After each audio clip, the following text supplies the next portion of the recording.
Analog computer যে সকল computer বৈদ্যুতিক সংকেতের উপর নির্ভর করে ইনপুট গ্রহণ করে প্রক্রিয়াকরণের কাজ সম্পাদিত করে সেসব কম্পিউটারকে অ্যানালগ কম্পিউটার বলা হয়।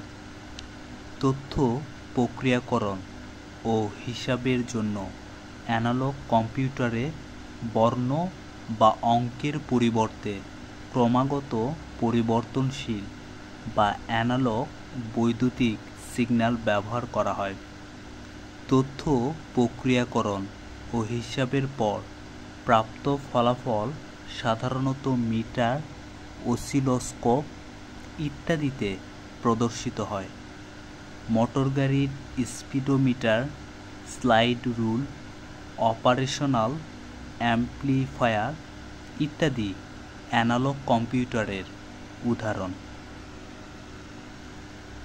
সাধারণত চাপ, তাপ, তরল পদার্থের প্রবাহ ইত্যাদির ওঠানামা বা হ্রাস বৃদ্ধি পরিমাপের জন্য অ্যানালগ কম্পিউটার ব্যবহার করা হয়ে থাকে।